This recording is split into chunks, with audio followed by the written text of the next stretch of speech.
د خوخایو ډیوې بلې د مکې تیارې شوې غلې چې دنیا ته محمد راغی قربان مرحبا مرحبا چې دنیا ته محمد. السلام علیکم ورحمة الله وبرکاته. نصر من الله. دا ننګرهار له ولایت څخه سلامونه رالیږلي او د سلام نه یې وروسته لیکلي چې زه یوه پوښتنه لرم. پوښتنه مې دا ده چې د ښځې مهر خو په خاوند باندې دی. خاوند همدغه مهر خپلې میرمنې ته ورتسلیم کړي. بیرته خاوند د خپلې میرمنې نه د قرض په شکل باندې واخلي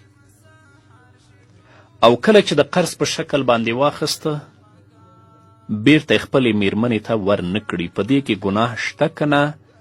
مهر بیا کیږي که نه کیږي؟ الله رب العزت په خپل کلام کې فرمای ان الله یأمرکم ان تؤدوا الامانات الى اهلها. یقینا الله تعالی تاسو ته حکم کوي چې امانتونه خپل حقدارو ته ورسوئ.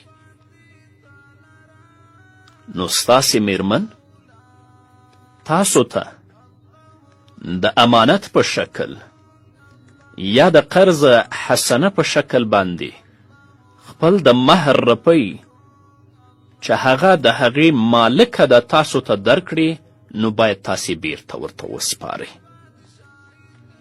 همدارنګه الله رب العزت په بل ځای کې فرمایي فإن أمن بعضكم بعضا فليؤدي الذي اؤتمن امانته. که چیرې تاسو کې یو بل سره امن کې راشئ، نو امانتدار دې خپل امانت حقدار ته ادا کړي.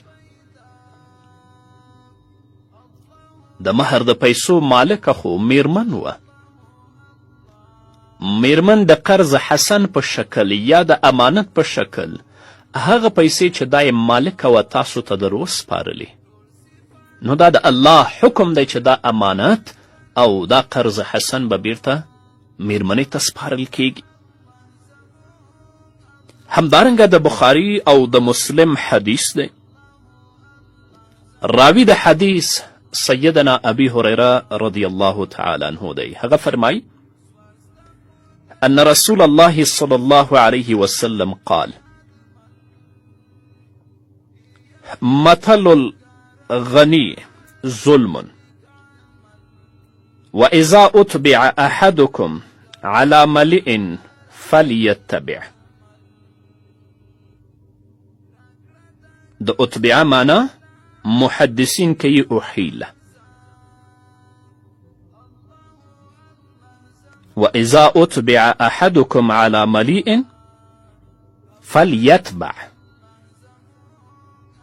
حضرت ابو هريره رضی الله تعالی عنه فرمای چې نبی کریم صلی الله علیه وسلم فرمایي چې قرض ادا کولو کې د مالدار ټال مټال دا ظلم دی. د چا نه دې پیسې اخیستې دي، ته توان لري چې د هغه حق بیرته ور وسپارې خو نه یې سپارې، وخت پکې تیروي، دا ظلم دی.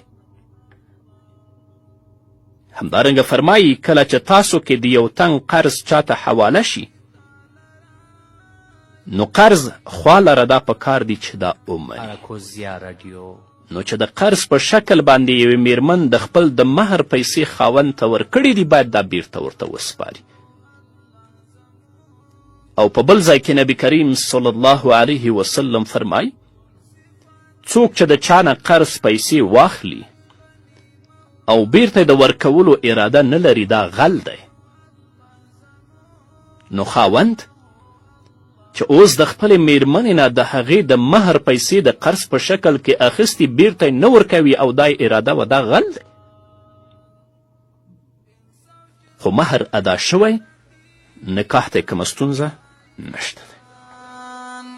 زما کې اسمانونه هم ستا د ثنا خوان دوستانو زمونږ د یوټیوب چینل در سره سبسکرایب کړئ تر څو زما دیني خپرونې او نور اړین دیني مسایل تاسو ته پر وخت در ورسیږي.